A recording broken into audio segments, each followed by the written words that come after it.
Get the old red beard straight here for the review. And 3, 2, 1.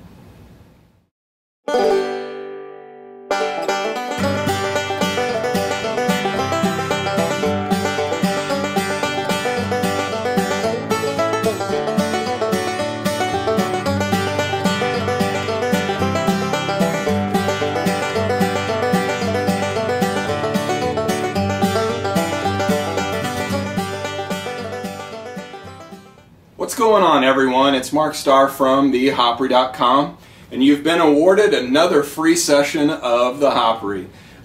Today's beer I'm really excited to share with you.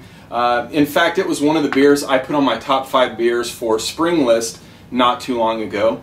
It is the Southampton Cuvee de Fleurs, which obviously means that it is brewed with flowers.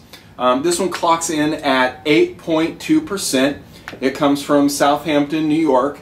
Which is actually in the Hamptons on Long Island, New York. Pretty fancy place to visit. In fact, there's a lot of wealthy people that live there. But I really like this beer. I've had it maybe once or twice over the course of the last year or two, and always really enjoyed it. Again, I know we're in summer, but that's okay. It's a saison. Saisons were traditionally brewed to be enjoyed in the summer months, and so here we are. But I actually wrote down the flowers that they use. They actually put the technical, names on the bottle. I don't even know how to pronounce half of them. So I did a little bit of research and found the flowers that they actually use in here. And yes, hops is one of the flowers. But they brew it with lavender, chamomile, calendula.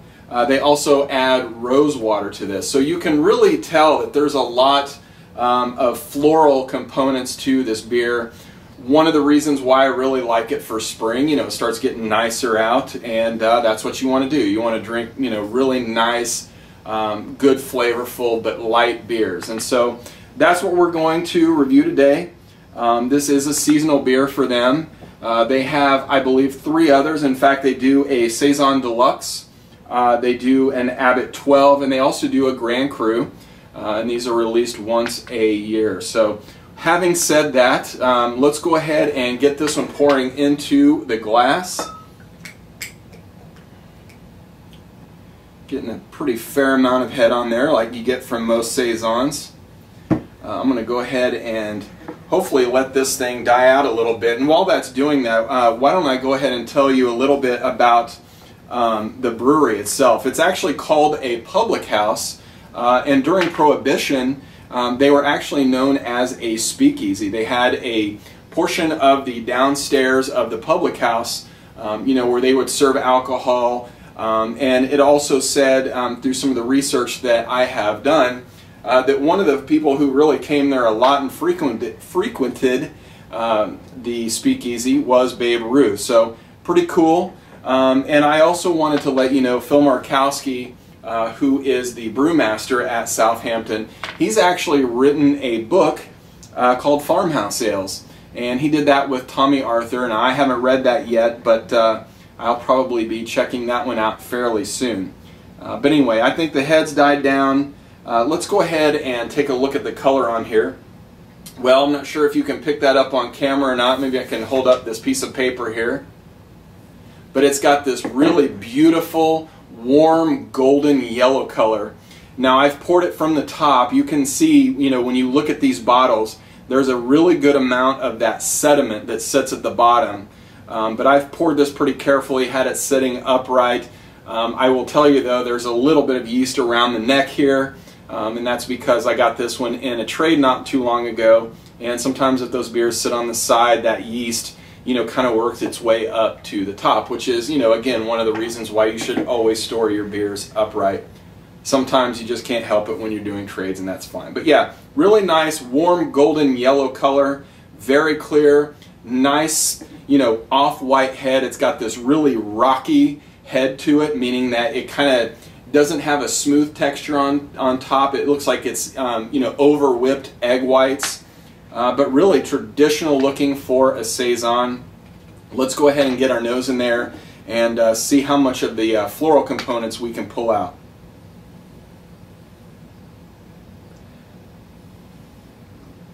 Well, I definitely think the lavender probably comes to the front first. You really get a little hint of that rose water, which, you know, if you're into cocktails or bartending, you know that rose water is traditionally used in cocktails. In fact, I think there's a Ramos Gin Fizz that's traditionally used in, but it can very easily be overused. So in something like this, I think you have to use it very sparingly or it could take over, which it doesn't.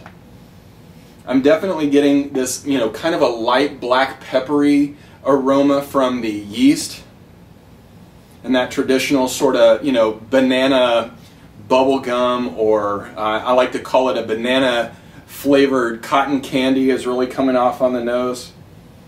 But yeah, just a very, very nice perfumey beer, one that, you know, I think just goes great in the spring or summer. So, well, let's go ahead and dig in. Cheers.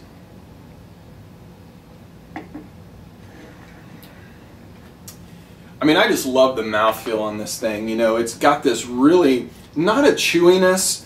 I know we talked about chewiness not too long ago. I would say that the body is a touch over medium. There's this really good spice coming from that yeast. I'm definitely getting the, you know, the banana bread flavors in there. The lavender, again, is really coming out on my palate. Let me see if I can get some of the other flowers.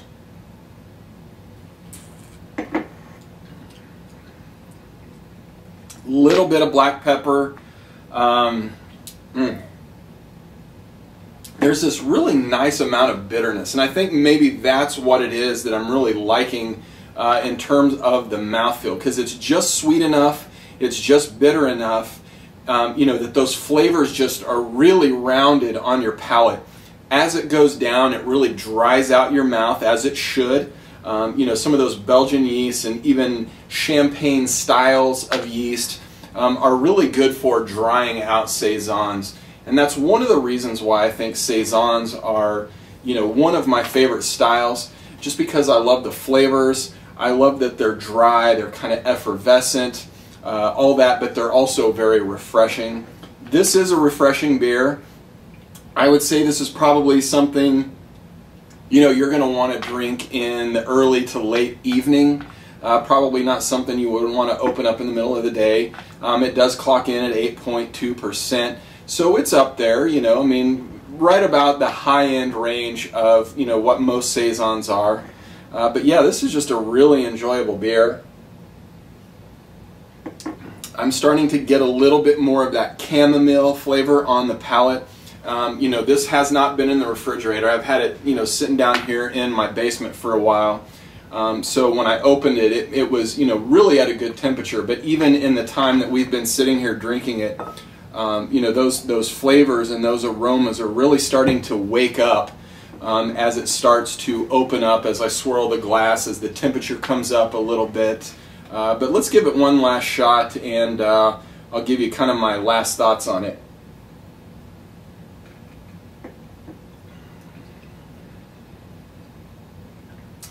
Yeah, it's just a very, very well-made beer. I think underneath everything, you've just got an amazingly solid saison that's just kind of accentuated with some of these other flavors and aromas, mainly the lavender. But the lavender is, you know, even though it's one of the things that I pull out the most, it's not so prominent that it kind of kills it. I can't remember, we did that saison not too long ago, the brewery saison. The Orchard White, I believe, and I think the herbs in that were just a little overpowering, but that's not the case here. Really, really enjoy this beer. So, well, guys, that's about it for today. I hope you enjoyed this session, and I look forward to getting with you guys next time. All right. Well, my name is Mark Starr. Cheers.